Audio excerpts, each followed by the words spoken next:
everybody. Welcome to the Mrs. Best Reviews channel. I am Mrs. Best, and we are here to go over not one, but the last two episodes of Life After Lockup. Apologies to everybody. I have been extremely busy. I'm also behind this week. I'm not feeling well. So I am talking as loud as I can speak. I hope everybody can hear me. But we're going to go over these last two episodes, which was the hotmessexpress.com. The first episode we'll go over is titled Ring and Run, and the second one is the one that just premiered a few days ago, Red Flags and White Dresses. Be sure to like the video, subscribe to the channel. It's an easy and free way to support the channel. Help me get in that YouTube algorithm so I can keep growing, keep upgrading. I have lots and lots of upgrades that will be coming to the channel that you'll probably start to see through the holiday season, from better cameras to better mics. I have lots of things that I'm trying to do to improve the channel. We are always a work in progress. Anywho, let's get into the episode. So we're going to go over each couple and what happened with them in each episode, and then we'll keep it moving, keep it lit. So we're going to start with Daniel and Funky as Bianca. I'm cursing, and I'm only a minute and 26 seconds into this. So Daniel's parents are in town, and Bianca wants time alone, which is weird. But at the same time, he wants to spend some time alone with his parents because he really hasn't known this girl that long. And while he's living with her and, probably felt like he was in love with her because she was supporting him while he was locked up, the fact that he already feels like he needs time alone with them is concerning. But we did just see her tripping because he made her breakfast, but she wanted him to get a cup of coffee, which made no sense. So he goes to kick it with his cousin Robert, which is the cousin that got drunk with Bianca. And this is where Bianca's talking about once he leaves, like she's bored. And I understand that she has her little savings, which we know is code for settlement money.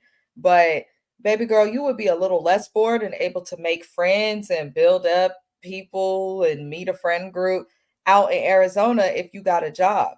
It's hard to meet new people, especially as an adult, but getting a job just makes it that much easier. It just does. But instead, she chooses to call her friend and complain. So he's with his parents shopping, and he tells his mom that they have not been using protection and all of those good things while they do it. And then he mentions wanting to get her a ring. And I'm like, it seems like Daniel has good intentions, but Bianca does not deserve it, nor do I feel like she's ready to be married. I don't even think Bianca's ready to be in a relationship, if I'm keeping it honest. She's just super, super immature, and I don't see it improving anytime soon. So his mom suggests to him, like, wait a few years and just be together. And he is looking at rings for her in the doggone thrift store. Ain't nothing wrong with the thrift store, but please don't give me my wedding ring from a thrift store. Please do not do that. I don't like that. So while Bianca's with the cousin, she ends up getting a vodka cranberry, and she makes the comment that, what the family does not know will not hurt them. And this is where she says that Daniel will be mad at her for drinking. So she finally admits to the cousin Robert, she's like, I do drink a lot, and it would be extremely hard for me to stop. And she says that she worries that she takes her drinking far too far sometimes. Essentially, she admits to having like a small drinking problem. And this is where she and Robert discuss Daniel's mom, and Bianca is basically upset at Daniel's mom for thinking that she is potentially putting him at risk for relapse. And I'm just like, this girl is dumb. She doesn't understand anything. So she then goes back to complaining about him not making her the cup of coffee. And she's saying all of this to his cousin, the cousin that she didn't like, who was against her. She is now singing like a canary to. And she then complains about not getting any foreplay from Daniel. And I'm just like in my head, like, why would you tell his cousin that? Like, riddle me that, Bianca. This girl is just dumb. When she's not being a bitch, it seems like she's just saying things that she does not need to say. So she also talks about not wanting to take a plan B and all of these things. I'm like, why do you want to have a baby with somebody who you don't even enjoy having sex with? Like, this is just baffling. So she continues to drink, and it looks like she had a few drinks. And Daniel walks in, and she is visibly drunk. She's sloppy. She implicated the cousin, said he was drinking with her. And the parents, especially that stepdad, were extremely upset. They're like, why would you drink if you knew we were coming? And this is where the cousin is saying, like, on the confessional, like, he never drinks, but it was easy to drink with Bianca, which is concerning, very concerning. And this is where Daniel tells Bianca, he's like, I'm triggered. And now I kind of want a shot. And she encourages him. She's like, take one. He walks away. And I'm just thinking to myself, like, this girl is genuinely an awful person, y'all, because how is it that you offer a shot? Even while drunk, I would not offer a shot to somebody who is sober and a recovering alcoholic. So the stepdad talks to her, and it was clear, like, I don't know why people try this. You cannot talk to people when they drunk. It's not going to go well. It's just not going to go well. So the stepdad's trying to talk to her, and then next thing you know, she's super drunk. She tries to kiss Daniel with the alcohol on her breath, which is also a trigger for people who have alcohol problems. And she tries to drive herself home. The mom insists that she's going to drive them home. And I'm just cracking up because they get home and the bitch was so drunk she couldn't even get the keys in the door to unlock the door. That's where you be seeing stuff, weird stuff. I have seen this when I've lived in apartment complexes from neighbors just passed out drunk, sleep, holding their keys in their hand outside their front door. It's like, wait a second. But she was so drunk she couldn't open the door. Daniel had to do it for her. He sleeps on the couch and he mentions to the confessional, he's like, this girl wants to be a mom and a housewife, but that takes maturity, which is true. To be a mom and a housewife, you cannot be getting drunk to the extent that Bianca's getting drunk. So in the new episode, y'all, Red Flags and Right Dresses, we see the next day the aftermath of all of these issues. And she has the audacity to say that he has been out for a few days and she wants her engagement ring. Girl, let him get a job. And then she tries to manipulate him into giving her a ring, saying that he said that they were going to get married when he was locked up. Of course he said that. He was locked up. Now things have changed and he's gotten to meet you. And this heifer has yet to apologize. So she brings up the coffee situation again. And she seems to have an expectation that love means he has to do whatever she wants. I said, I can't believe this little girl said that. Because I've been with my husband since I was 16. So I'm just thinking, like, even in my younger years, I wasn't that stupid. Love does not mean that that man just got to tell you yes for every single thing. That's not how it works. And when he tries to tell her, like, look, you need to listen, and he says it sternly, AKA said, there is no vaccine against stupidity. Not yet. I'm praying that they get one though. Be sure to check out Mrs. AKA on YouTube. She has a page for her pets. I love those who have pets. It's an amazing thing. 23 years. Right. It does not work like that. It does not work like that. It just does not. And that's beautiful. I love to hear it, see it. I love that. I hope I could get that far. I really do hope I could get that far. Ooh, we will see. But let me tell y'all, this girl is just young and unrealistic, and she doesn't understand any of this. He raises her voice, and she's like, don't yell at me. My exes, that's what led to, listen, people gonna yell. Here's the channel, you guys. Miss Frenchie Coco Chanel. Lord help us, Lord help us. But yeah, Bianca is driving me crazy. She's genuinely driving me crazy. I cannot stand her. She looked dead in the eyes. She just looked like somebody who drank too much. And all the clear people keep getting on her online, talk about she needs to cut her in. So I guess she needs to cut her ends. He needs to run because he's not that bad. He doesn't give me like a creepy vibe. I don't get the vibe that he's trying to like play her or use her. He has a big support system. He don't really need to be with her. Somebody gonna be there. Old zombie eyes. Make it make sense. Now, she tries to say to Daniel, like, if this doesn't work out, then we're just gonna be done. And he's like, okay, I don't understand why she is this way. I just don't. But Daniel ends up leaving and they end up like doing some fake ass like solution. They're like, well, I don't want to just be mad at you. I want to make up and be good. And I'm like, oh, she's so immature. You have to actually work through the problem. But everything he said to her, she was only seeing her side of things. Yeah, he does seem more normal. I think he actually wants to get sober. And that's hard to do when you're with an alcoholic. And I think that Bianca got a drinking problem. Like, all BS aside, I really do. And I'm not saying that to be mean. Even with me never having an alcohol problem and I barely drink, but if I do drink, trust and believe I'm not doing it around my man's family. Those are still your elders. Those are somebody's parents. Be respectful, Bianca. Be respectful. So he goes to meet with his cousin Robert, and Robert spilled all the beans, as they say. Robert told him every little thing about Bianca telling him and snitching on the fact that there's no foreplay. How you go to your man's family to complain about your sex life? I can't understand that. Ms. AKA said she does and it's not healthy for him. I didn't like the way last week went. No, absolutely not. The hamster wheel is spinning in Bianca's head, but the hamster is not, the hamster is not living. Wait a second. Bianca is just not likable. I don't feel sorry for her. Personally, you almost died and God blessed you with the second chance at life. And you almost died as a result of alcohol. Now, I'm not saying you can't drink, but to be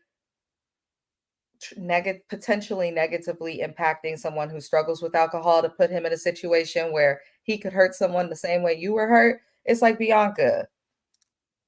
She just, so far, I'm not even going to say Bianca's a bad person because she's only 23 and it seems like she was sheltered and then she got rich and it seems like now she's just trying to prove that alcohol is not dangerous. But let me not psychoanalyze this girl. Something wrong with her, and I don't like the bitch as of yet. I just don't.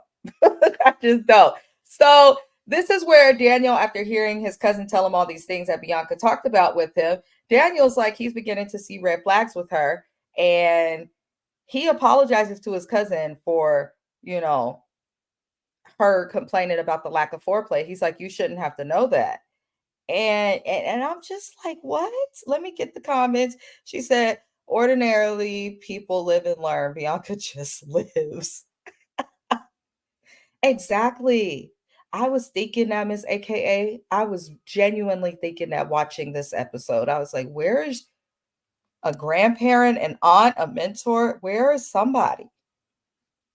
Where's your family? I don't understand it. And usually, Love After Lockup will see a parent or someone important to her. All she's got is her gay best friend who seems fun, but I can't see him being there for her on anything that's outside of the surface level. That's just my take on it. But Bianca is on the phone complaining to her friend back at home saying she's miserable. And I don't understand why she don't get a job. Because that settlement not gonna last forever. One of these days that money gonna run out. And she's not doing anything to replenish that income. So I'm kind of like, girl, if you're bored and you're miserable, go get a job, make lemonade. I'm sick of hearing her complain about it. So Robert, the cousin, makes a good point to Daniel and says to him, listen, this girl gets mad and says that she'll break up with you just because of a cup of coffee. She doesn't understand certain things. She's complaining already. What if she puts you out and then you end up homeless? Because Daniel's family's in another state. I want Daniel to transfer his probation to be with his family, y'all. I really do, because I'm not about to play with Bianca. I don't trust it. I just do not trust it. We don't know where the parents are. Bianca has diarrhea at the mouth, constipation of the ideas, right? The thoughts won't come out, but everything else is.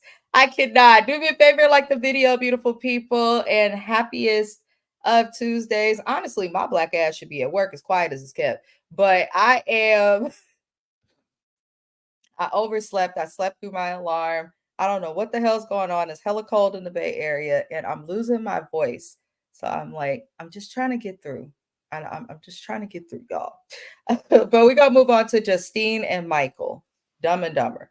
Now, Michael is mad that the kids lost their temper and broke their cell phone. So Michael has decided that the solution is to then get mad and punch the wall.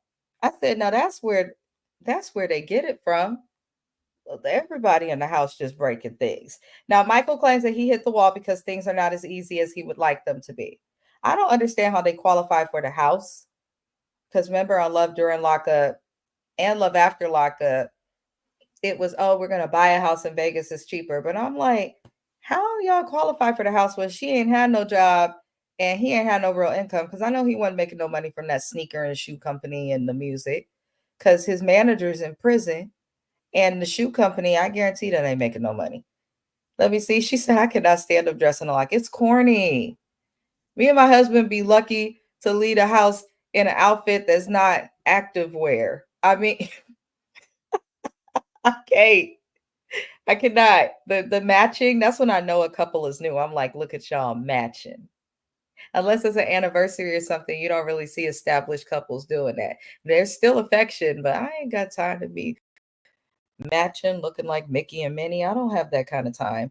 So, things aren't as easy as Michael would like. And he comes back in and he's extremely upset, saying that, you know, Justine says that he has no control. But she also makes the point that it's their job as parents to be the example and teach the kids how to communicate. I agree. It's not very often that Justine says things I can agree with, but I definitely agree. And it's not that I don't like Justine. Like, she was working before Michael. She was doing her thing with her kids. I don't have an issue with Justine. My problem with Justine is how petty she gets, and I feel like she's very one-sided when it comes to things. I feel like she's putting her body at risk in this pregnancy, which we're gonna get to, just so that she can have the idea of what a family's supposed to look like.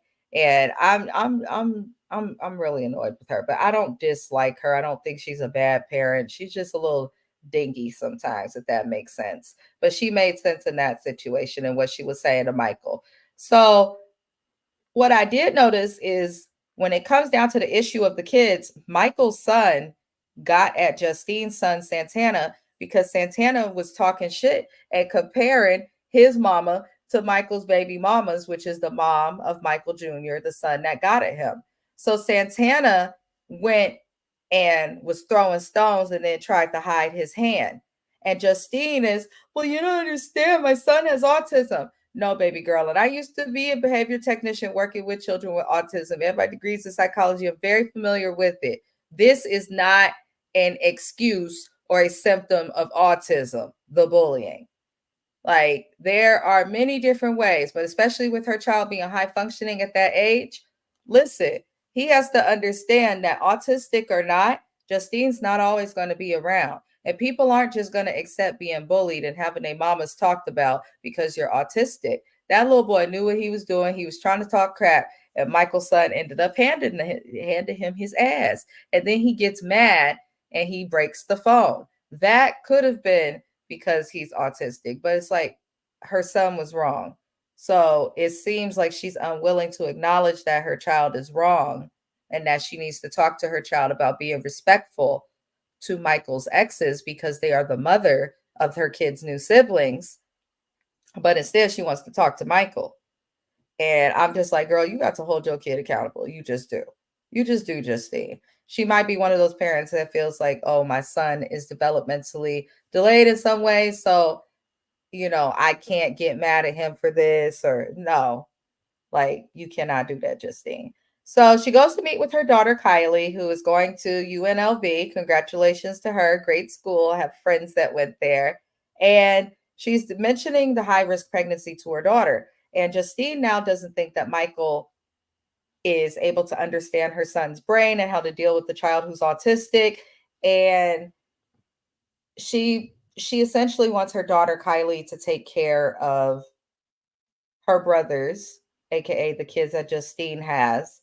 She wants Kylie, the daughter, to take care of them in the case that something happens to her during this pregnancy. Her daughter is 19. I think that's so unfair, especially when you have a man who would be willing to take care of them kids. Like, why would you then expect your daughter to be the adult and have to take care of them? And then this is stupid. Now, even Justine's daughter says to her, she feels like her mom is being selfish and irresponsible. And she questions her mom, like, why would you even get pregnant knowing that it's so high risk? Why would you even do that? It's irresponsible unfair to everybody. And I was glad that her daughter said that. And Justine has heard this from the doctor. She's heard this from the audience. She's heard this from Michael. She's heard this from everybody. Just because you're pregnant is not going to make people tell you that you are right when you are wrong, my darling. So, she's not going to go backwards. I don't expect her to abort or anything wild like that, but thank you, Mrs. AKA. Shout out to Miss AKA. Because I was saying this on the Facebook group on Life After Lockup on the uncensored one, and some of these people jump down my throat. You don't understand. And I'm like, I was a medical assistant at one point back when I was 24. And I remember when I was in OBGYN working in that department, they would be telling women who've had C-sections or even women getting their first C-sections. Now, if you keep getting pregnant, eventually your pregnancies become more and more high risk. They would explain that to them when trying to express to them the importance of getting birth control right after you give birth or things like that. So I don't understand why Justine is trying to make it seem, and people are making it seem like the doctors were being dramatic. This is will be her fourth C-section. It sounds like she was only able to naturally push out one of her kids. So, and nothing's wrong with that. But girl, you risking your whole life and expecting your baby to raise the kids. I cannot. I just cannot. So Michael meets with his older daughter and discusses the two youngest not being able to move in with him. He's got Nova and I can't remember the other child's name, but apologies to them because they're both cute. But he's got two of his kids that are younger. The mom probably wants to be a part of their life, so they can't live in Vegas with Mike and Justine. And his daughter feels like Mike and Justine are kind of like have made her to feel like neglectful parents, which I think Justine's older daughter felt as well. And she doesn't think that Justine should be pregnant either. And nobody seems excited that Justine is pregnant except for Justine.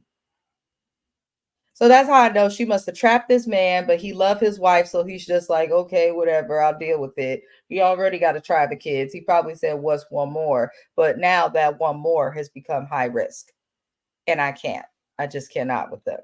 So in the newer episode, we see them go speak to a lawyer to figure out how she could get a will situated, medical advance directives, all those fun things. And I didn't understand why when the lawyer said to them, if something happened to you, who would you want to take care of the kids? She starts smiling.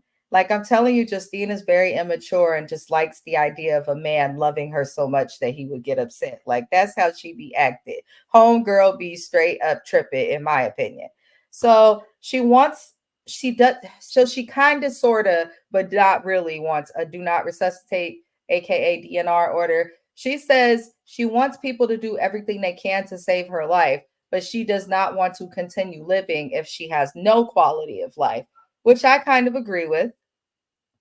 She's like, unplug me if you don't think I'm gonna make it, or if I make it, I'm gonna be a vegetable. And I respect that, but it's like, why are you in this situation, Justine? Like, I just can't.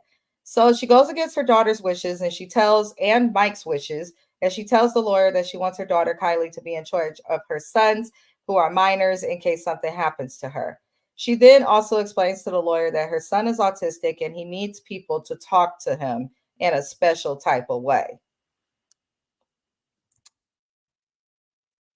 When BTs and RBTs, work with BCBAs, when they work with kids with autism, you're not teaching them that, hey, the world is going to talk to you in a special kind of way. You're teaching them how to regulate their emotions and respond and interact for those who are nonverbal to speak. Like you're just teaching them how to express themselves in a way that does not frustrate them and cause them to close up, essentially. You're not teaching them that people in the world are going to talk to them a special kind of way just because they have this disorder. Justine, I really think she probably spoils this boy too much just because he has autism. And just because he has autism, yeah, it may take him a little while, or he may have to think a little more to gather his thoughts and express himself, but he can do the same things that anybody else can do. And for her to coddle him like he's got like a legit disability is just wild to me. and it's probably holding him back, and it's going to make life a lot harder for him when his sister and his mom and his siblings aren't there. Uh, I know it's not her intention, but it's just annoying to hear her say that. So the lawyer suggests a co guardianship where Kylie could be the one that's in charge of the siblings, but also she would do that with Michael, which is fair. And Michael had got mad and stormed out, but he does come back. And I'm just starting to see like Justine has made all of this drama for herself. Like, while yes, Michael should have, like, he's equally responsible. It takes two to tango. She can't get pregnant by herself. He obviously was not in a state of let's have a baby, let's keep a baby. Maybe he wanted her to take a plan B or something. You never know, but it was made very clear that she's the one that wanted this, and now all this extra crap is happening. People worried about wills and stuff. Just ain't getting on my goddamn nerves. She said child maintenance is here, and Coco Chanel is going wild. Dogs be going off. Hey, dogs with maintenance or anybody coming to your building, they will go the hell off. I remember my friend's dog was over here and went off. And the dog don't even live here. The maintenance guy came in to put a light bulb in. The dog would not stop barking. I had to lock it in my room. I said, "Oh, this little thing is angry. It's a little ass, like little chihuahua, angry." Anyhow, she said, "I felt bad for Michael." Yeah, Justine made this problem. Girl, use birth control next time. Y'all got about 9 kids between the both of you. Just wrap it up. Now we got to talk about Kim and Joey. Y'all like the video if you haven't already. Apologies for this video being longer. I'm going over 2 episodes. Uh, Kim was, well, first I thought they were burgers, and then I realized she was cooking some sort of breakfast sausage. Now, I don't cook those type of breakfast sausages. My sausages do not look like what she was cooking. It looked like she got the sausages that you buy in the pack that you got to shape them and make them yourself, and she just made like 4 ginormous sausages. And I said, oh, okay, Kim. I don't think that woman can cook. And that's okay if she can't, but I don't think that woman could cook. And, some stereotypes are proven to be right. When I look at Kim and Joey, that comes out. That's all I'm gonna say. That's all I'm gonna say. I ain't never seen nobody make sausages that big. They look like burgers. I couldn't believe it.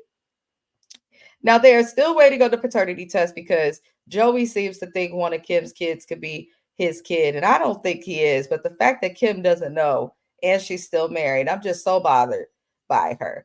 But they are looking at houses, and I was getting irritated. I live in California, been here all my life in the Bay Area. Shout out to the Bay Area if you watch from out here. I appreciate you also. But she was complaining about a house payment being $1,500 to $1,600 a rent a month. Let me just say, my 1 bedroom apartment cost more than $1,600 a month. And she's complaining about getting a whole house for that.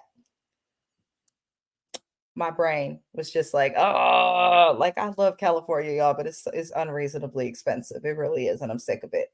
But she tells Joey he needs to get a job in order for them to afford this because she don't make too much money. She's making like 600 every 2 weeks or something small like that. Um, and she's a teacher's assistant at a preschool or something like that. So it sounds like she's a daycare employee. That's what I heard. But she asked him to get a job and what's been going on with him learning HVAC, which is working with heating, air conditioning, those types of things. And he complained, talk about he doesn't know what else he can do and suggest that they just get by in the meantime. I said, what the hell does that mean? Yeah, we just gonna have to get by. If you don't get your ass up and get a job at the grocery store, at the gas station, I know y'all got a Walmart. They hire felons.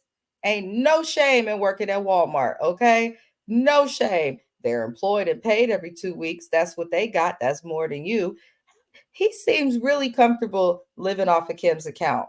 And that's where them red flags come in. So he does end up going to a job interview for HVAC. And I was mad as hell. He showed up in a doggone hat at the interview and not a fedora or a hat that you might see a businessman wear or a beanie because it's freezing outside. He showed up in just a snapback, a cap. I couldn't believe it at the doggone interview. And the guy still interviewed him. His voice was cracking. It sounded like he just smoked it all away or something. But they want to start them at 16 an hour for HVAC. I'm like, oh my God. But in different states, it pays different things. So I have to think about that. But he tells the interviewer of his record and the drug issues, and he's told pretty much it's a no go for now, and the HR department will make the final decision. But it's looking like Joey not going to be hired. This AKA said, I need to turn in those rims and take them off the mom mobile. Who puts rims on a Pathfinder? He put rims on a Nissan Pathfinder. McDonald's is always hiring. Right. Burger King, too. Ain't no shame. Hey, it's people who started working there when they were younger. I know this chick from high school, and I'm 32 now. She has been working at a Taco Bell in Hayward, California since high school, sophomore year. We are 32. Well, I'm 32. She's 33 or 34 now. She still worked there, but she making great money because every year she was entitled to a raise. And I guess there's no cap or something like that. So she making hella money, rolling burritos. I say, you go, girl. But Joey needs to get some type of income. Something coming in is better than nothing. In the new episode, we see that Kim is for some reason shopping for wedding dresses again. And I cannot help but think this girl is not divorced. She needs to get a divorce. Why are you planning the next wedding when you're not divorced? And she's looking at these wedding dresses with her cousin Tatum, who she stole Joey from. Because remember, Kim is a regular bop or thought. 304, whatever you want to call it. That's what Kim is, because she was cheating on her husband with Joey, or she cheated on Joey or something at the end with her husband. She don't know if Joey or her ex is the father of her kid. And Joey was originally dating her cousin Tatum, who she is close to. He was her cousin. He took her cousin's virginity. That was her cousin's first love. And Joey cheated on her cousin Tatum with Kim. And that's how they broke up, and now they're together. So Kim got all these problems, and I'm just like, girl. And remember, he whistled at Tatum. And Tatum, for some reason, apologizes for freaking out at the engagement party. But in my opinion, if your cousin really rocked with you like that, she would not be with him. Listen, most of my cousins are guys, but my female cousins that I do have, ain't nobody ever looked at nobody's man. Leave them alone. Respect your cousins. That's your blood. Where's your loyalty, Kim? A man ain't that important, and he never will be. So Kim drops the divorce bomb on Tatum. She's like, listen, she's not divorced. And I'm just wondering, why are you paying for a wedding if you're not divorced?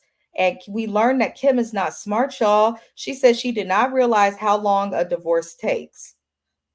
What the hell, bitch? Why do you think you signed the paperwork? You think it's just that easy to leave? Once the government switch it all over and recognize you as one, they gonna put you through hell to separate. Come on, girl. She's slow. And her cousin's like, you need to talk to a lawyer. So Kim says she needs to tell Joey that she's still married, because we learned that Joey thinks that the divorce is almost finalized. He does not know that this divorce is nowhere near final. And then Kim also, it sounds like she got the DNA test results, but she ain't told him yet. So Kim is just messing up the church's pieces of change. That's what she's doing. And I can't understand why she's doing it. This AKA said Kim needs to get a dress for the Salvation. Oh, okay. I'm mad at you. She said a nice pantsuit. She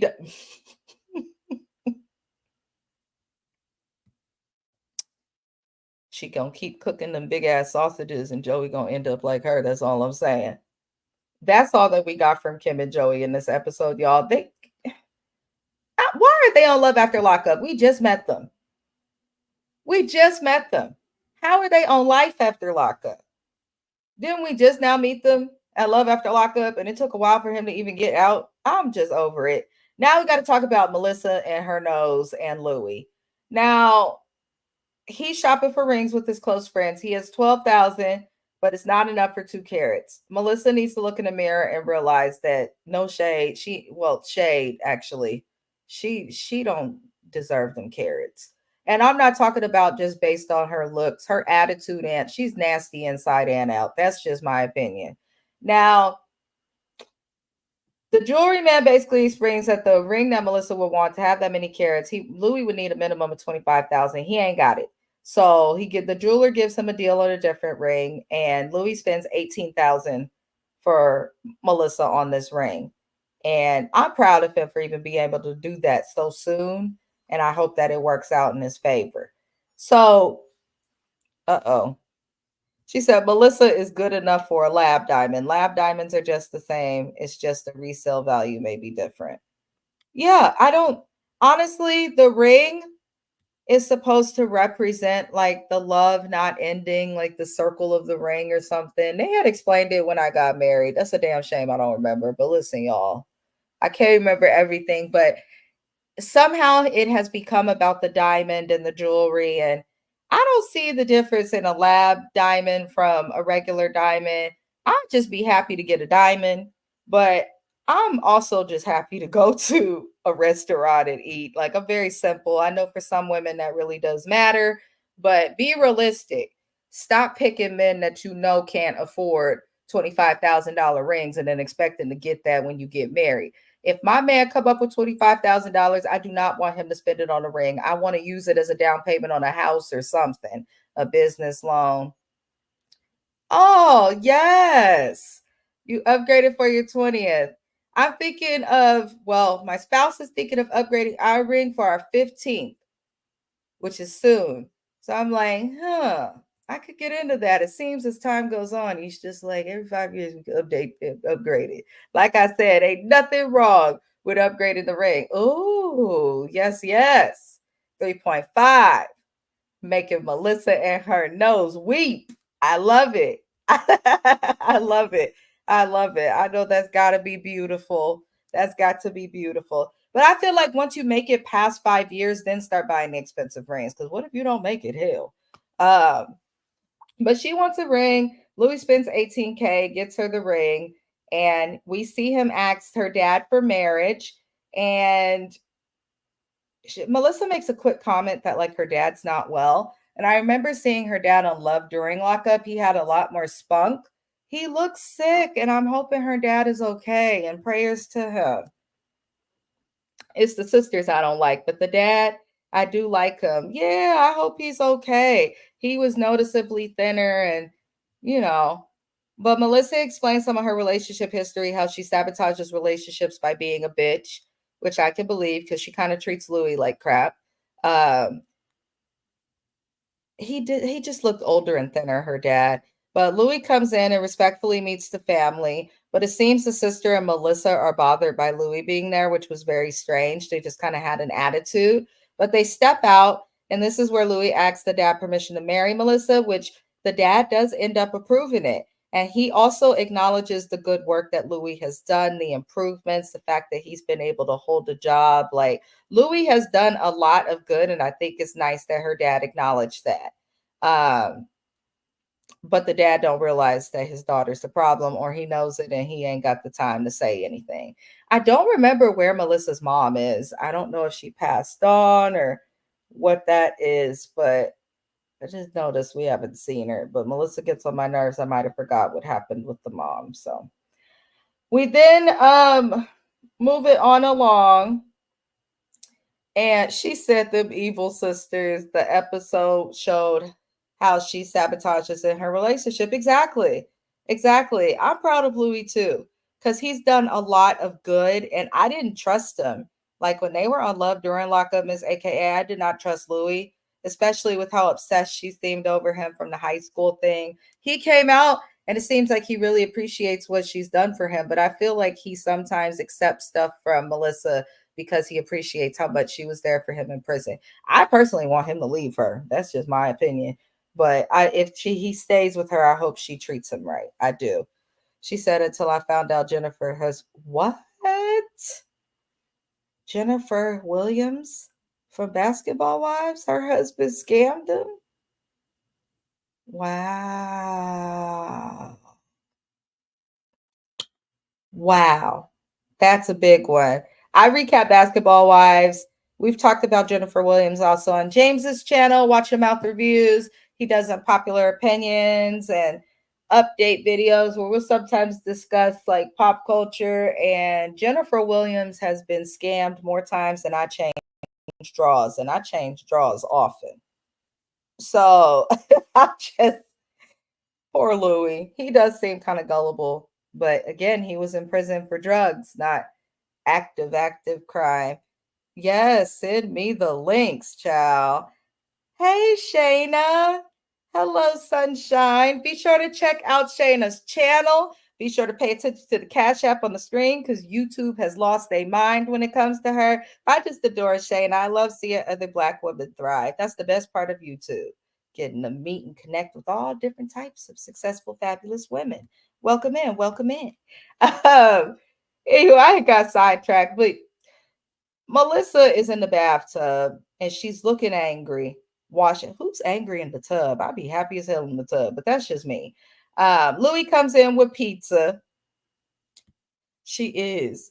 I'd be cracking up in her live. She'll say the shade be thrown calmly, and it take you a second for it to settle in. And I'm like, she said that with a straight face. Lord help me. But Louis brings home pizza again because he's a pizza man, he's a robot, he's got a training company, he's got all these different jobs, which I respect. Get your money up. If you can't get hired, then make the money yourself. And he found a legal way to do it, child. So good for him. But he done brought home pizza again. And Melissa's just ungrateful. She's mad. She's upset. And while they're talking about her feelings, because she always seems to find something to be mad about, he gets a phone call. And I'm not gonna lie, that was a little rude. If your female and you are having a conversation and she's telling you why she's bothered, maybe silence the call or say, I'm sorry, babe. This is money. Can I please take the call? He just took the call and got up and left. I would have lost my marbles too. And he already know Melissa's a little bit crazy. I don't know why he did that. But Louis done been scammed by Jennifer Williams' ex, allegedly. So I can't I cannot say that, I am surprised at how he handled that. Listen, she gets mad. He answers the phone. She threw her rag at his head. She threw that washcloth right at his head, and she did not miss. And he threw the pizza down on the ground. Now, Melissa has been bothered because Louis does personal training. He also sells supplements. And some women had contacted him wanting to purchase supplements, and he was trying to turn the sale and close it so that he could get them a training session as well. We heard him offering a discount. Melissa is intimidated by this because she doesn't like him talking to all these women. I said, baby girl, I'm sorry. It's not nobody's fault that you look the way you look and are emotionally immature. And she just does not have self esteem. And she's dumb. She says, when he was in prison, he always had time for me. Yeah, bitch, he ain't got nowhere to go. Only time he got to go was when he lines up for count or chow. The hell? Of course he had time for you in jail. He wasn't doing anything else. She's this AKA said when he got out, she was complaining about him working. Now that he's hustling hard, she's still complaining. Right. Right. I don't under I'll be damned if I ask my man to get a job and then he get a job and now I'm mad. Like, no, that doesn't make any sense. Shayna said, I haven't watched this in a while. I need to get familiar. Girl, the cast change all the time. It's easy to jump back into. That's why I like it. It's really easy to jump back into. Now, I am super behind on these YouTube streets.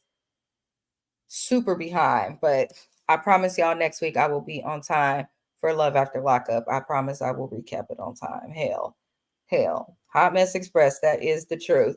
We don't have to talk about Melissa and Louis no more. And I'm so grateful to God for this moment. We get to move on and talk about Brittany and Key Rock. These two they're kind of cute. At first, I didn't like them when they were on Love During Lockup. I was like, two felons. They met in prison together. But, it's good that WeTV's being inclusive and showing like prison couples that are same sex, transgendered, all of that. For me, that's more interesting to see like things that are less popular. They don't occur as much, or people don't talk about it as much on TV. So it's pretty interesting to see. But they've been in a government hotel, aka the Motel 6. She said, I still don't care for them. I just think they're cute.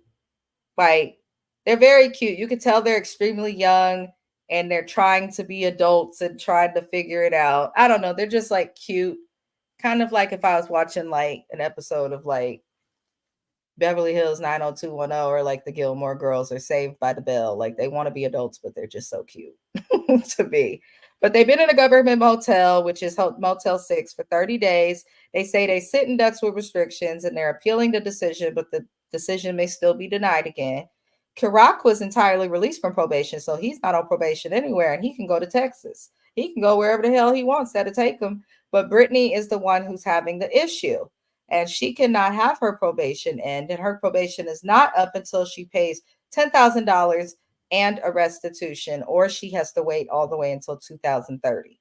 So, Brittany, if you know you had this restitution, because they tell you about it before you even get out, why would you stop working your job? I understand she stopped quitting school, but girl, why would you stop working your job? Key Rock seems really controlling and possessive. That's what people keep saying. That's what people keep saying. And we're going to get into that a little bit while discussing this whole like situation and move to Texas as a whole, because I'm like, I agreed with some of what Brittany's friend told her in a new episode. I definitely agreed. But Brittany is denied again and has a meltdown in the parking lot, throws a coffee cup. She needs to let Key Rock just go to Texas, is what I was thinking. Um, but she has to have a family member that she can live with if she's going to Texas. She can't just live with another felon unless they're married.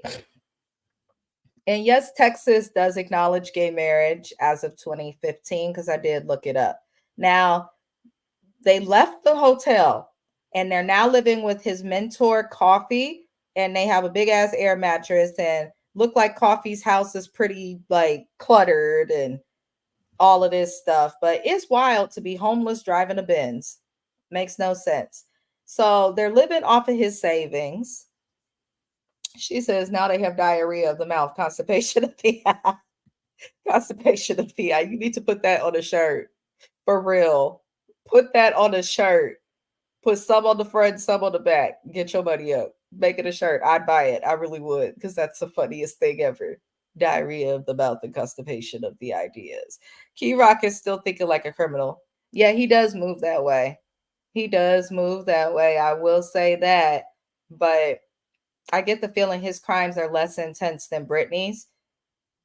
But what really got me, y'all, is why is she spending 500 every week on her nails? Hold on. Well, not every week, but even so, to spend that much on nails is wild. Now, listen, I'm a girl's girl. I do shout out to Katrina, my nail lady. I shout out to her. I am at the nail salon every single 10 days. Listen, as soon as the pay period ends and the check comes, I'm calling Katrina. I'm at the nail salon. We do different designs, different shapes. I am that person who likes to keep up with nails. But I am not spending 500 a month on my nails. And I go every time I get paid. So I'm not understanding what Brittany is doing with her nails, but okay, I suppose. Makes no sense. Right, you homeless, but you at the nail salon. None of it makes sense. Pulling up in your bins, but you homeless and on probation. And you got a restitution, right? You have to pay your debt back to society, but you're paying it to your nail lady. I can't. So Key Rock could go to Texas without her, but he say he don't want to leave without Brittany. And he then suggests that they just get married and elope because then they'll be family and they can go.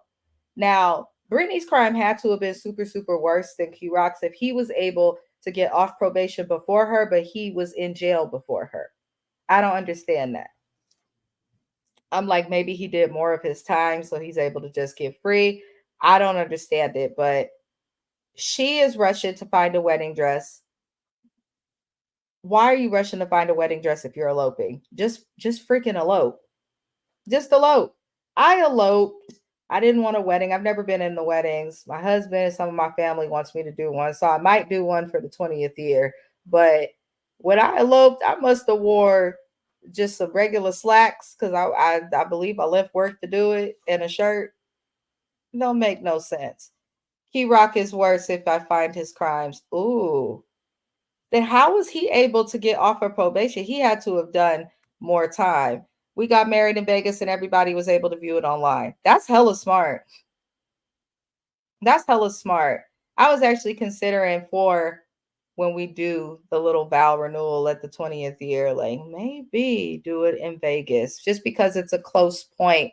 A lot of my family's in the South and California, so like Vegas is a good like middle point for everybody. But yeah, we'll see. We'll see. I love that you did that. That was smart. Then everybody got to feel like they didn't miss nothing. That's wonderful. And then 23 years later, they still thugging. I love that. That's amazing. It's genuinely amazing. She said at the MGM Grand they had a package that was about 2,000. It came with makeup. Wow, that's incredible. Yeah, I might do that because I hate to plan. That's what made me give up planning a wedding. I said, this is too much. This is too much and too many black people for me to get in order. I can't do it. I had to I said, I can't do it. I got stressed out. My husband said, you gonna marry me. And was like, let's just go downtown. And we did. But I might, he wants a redo, so I might give it to him. I still like him. But she's rushing to find a dress. Talk about she got a budget of $600 for a dress that nobody's gonna see. And Key Rock, while Brittany is looking for dresses, thinks it's smart to tell his mom, which I agree because his mom moved all the way to Texas for him. Now, let's go back to Mrs. AKA's comment about Key Rock appearing controlling and possessive because a lot of people feel that way.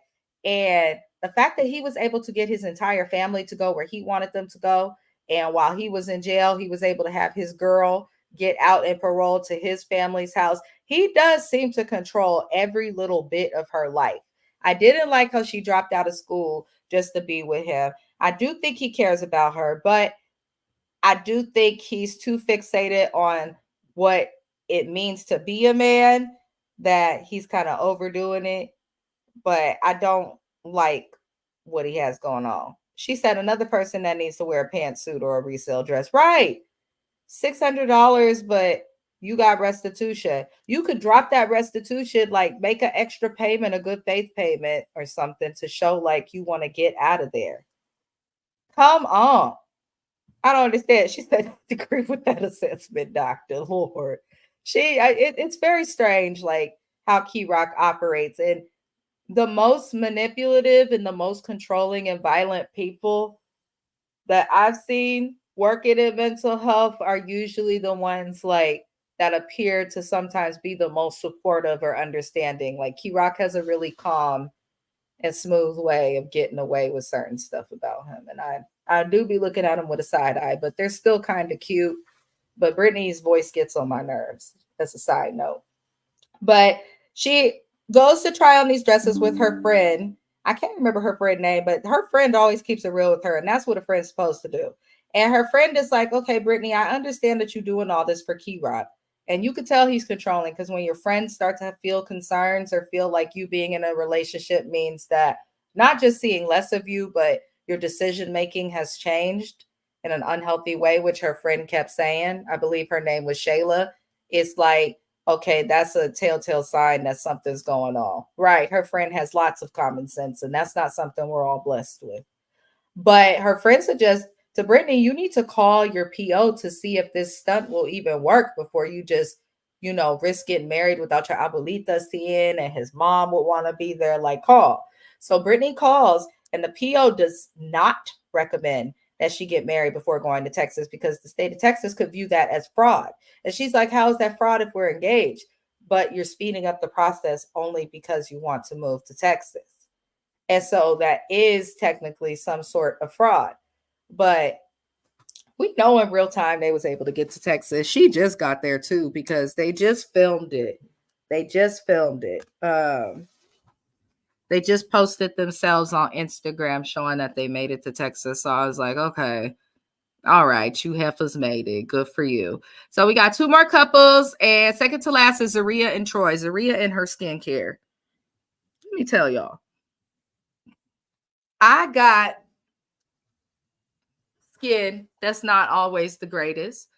Every now and again, a blemish or something pops up and it goes away. I feel like a lot of people deal with, skincare issues, and we don't judge each other. You don't expect perfect skin, but Zaria's stiff is toe up from the flow up. And the way that she puts makeup over that skin, and then you could tell she's using cheap products. You could tell she's using cheap products. I just cannot. I can't with Zaria. I just cannot. She said my husband is worse than me. He asked, did Zaria use gold?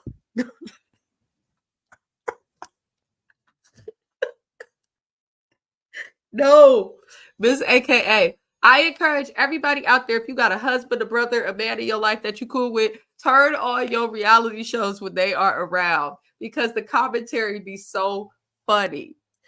That is the funniest thing I have read in a while. Shout out to Miss AKA's husband. He shaded her and he probably didn't mean no harm. He probably said, what the hell? What the hell? I'm telling you, the husbands be saying what's on their mind. My husband looked at that. He said, oh, she's still coming on TV like that. I said, damn, we just met her last season. He said, oh my God, I can't. I'm sorry, Saria. But Troy, he got to be a good dude because he don't care. He don't care. Right. They will roast these girls on this show, the husbands, with a straight face. I'd be like, damn. Let me keep myself together. Where's the Sarah V? Where's the Yale skincare? Where is it? Where's the mask? Okay. Men are visual. They do not care. They will keep it real. But Zaria's crazy ass is nervous to see a psychic, y'all. This is the same psychic that told her that Troy still loves his baby mama.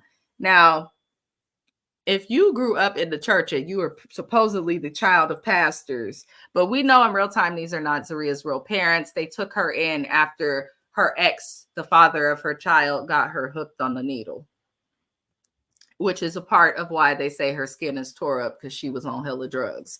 But I just don't understand any of what's going on. So we know that Zaria and Troy are struggling to pay their rent, their business rent for their nonprofit and all these things. But she's broke and she decides, let's pay for a psychic.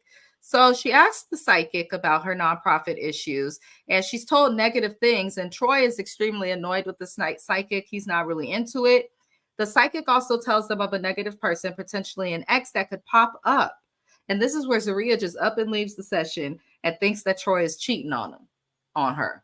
I said, girl, why you randomly assume that he's cheating? That tells me that Zaria herself may be cheating because they say you're going to accuse somebody of something that you may be doing yourself. And it did not make any sense how she just jumped to that.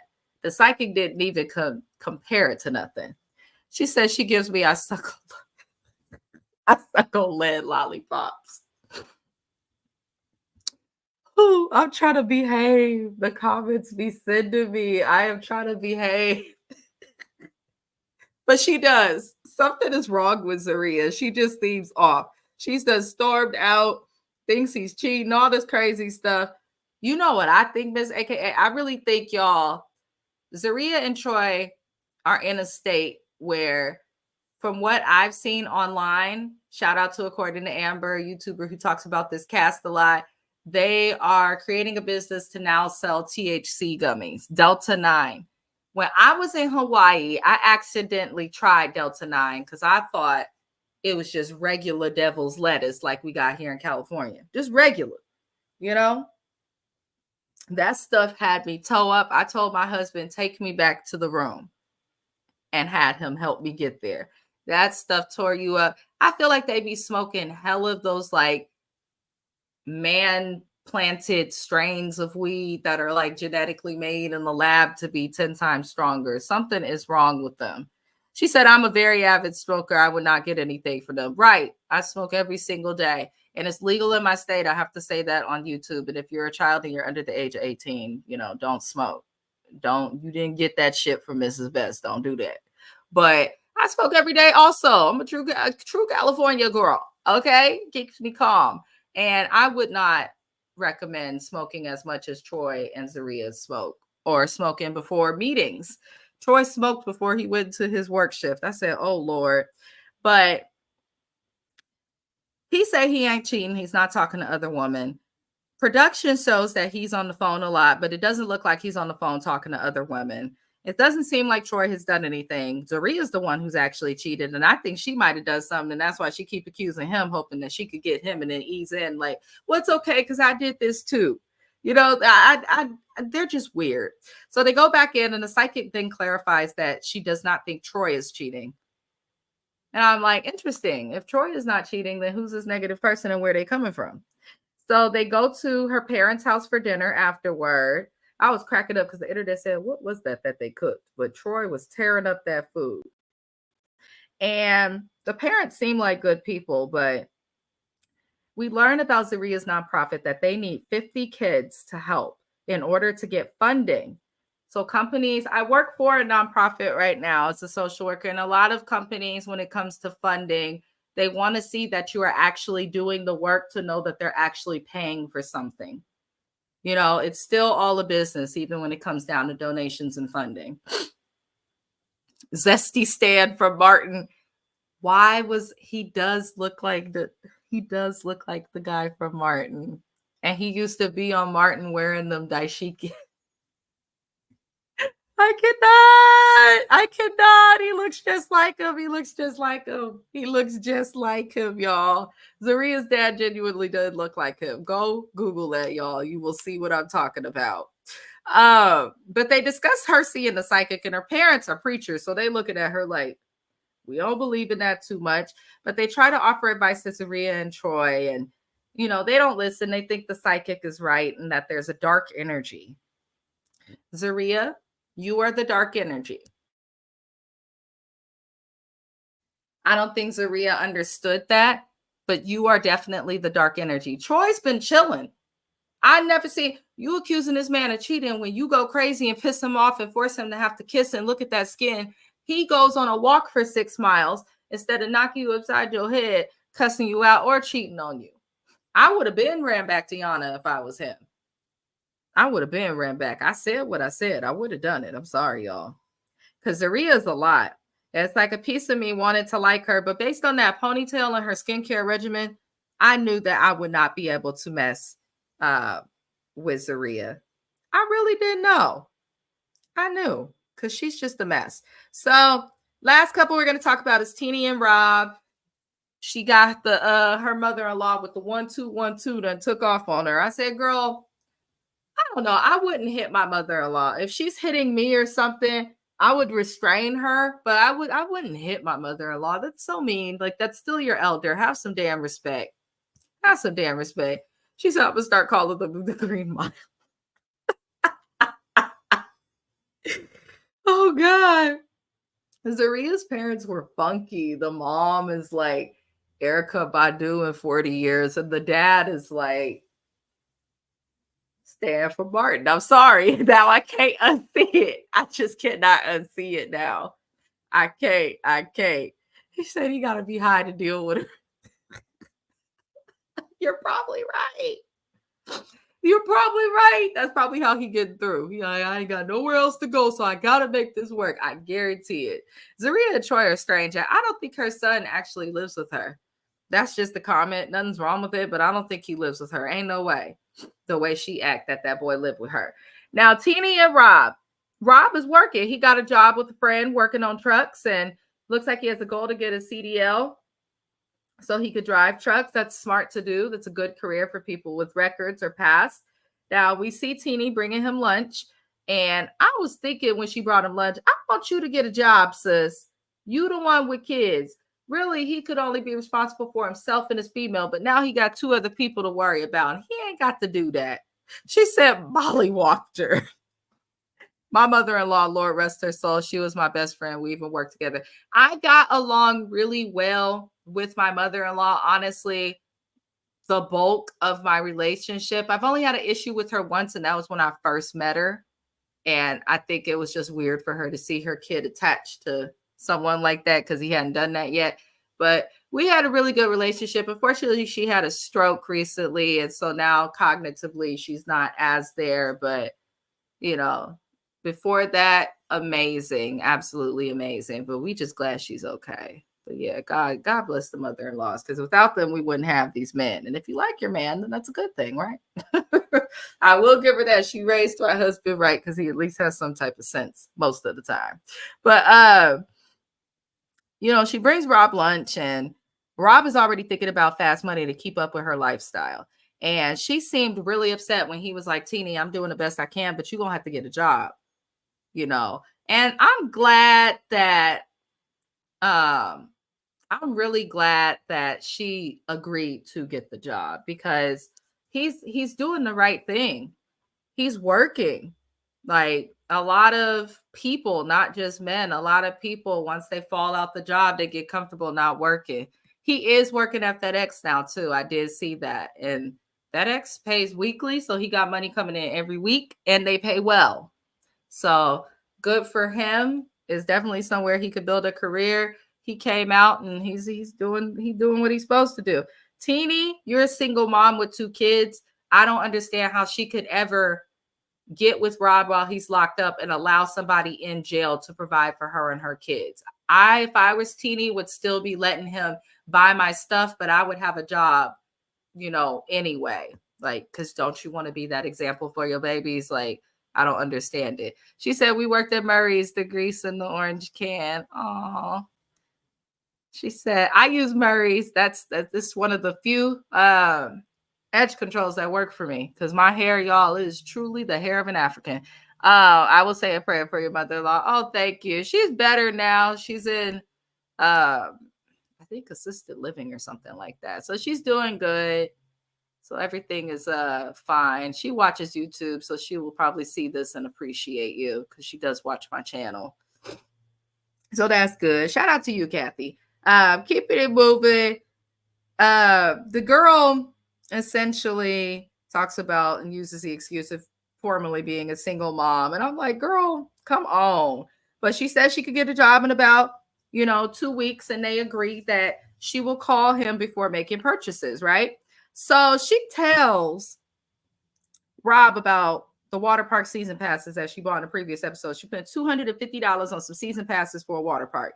And this is where he gets upset and explains, like, you supposed to be getting a job and here you are buying season passes and costing us all this money. I said, what in the hell? So Teeny goes off on him about the tattoo and gets petty, which I see now. That's how she moved, especially the way she mollywopped that mama. But you don't work. You don't make no money. And you spent a lot of money that belonged to him on something y'all did not need. If you don't go to Costco and get you a doggone pool and use it for the summer or just buy some water balloons, let them kids be. They don't need all of that, Teeny. They don't. Spend your time getting a job, sis. So I felt like she was a little petty with Rob, but he's doing a good job. You just hit his mama. Like, leave him alone for a little bit. Like, you just took off on the mama. Leave him alone. That's all I'm saying, Teeny. That's all. But that's all that happened in these episodes of Life After Lockup, you guys. We're going to keep the good fight going. I will be back next week on time. I promise you, I swear to you, on Saturday, we will be back next week to go over the newest episode of Love After Lockup, aka Life After Lockup. Stay on the channel. We will be recapping Queen's Court next at noon with James from the Watch Your Mouth Reviews channel. I appreciate everybody who supported, everybody who was here, Miss AKA, Shayna, and anyone else who watches. Shout out to the replay gang, and I'll see y'all on the next one. Good night, good afternoon, goodbye.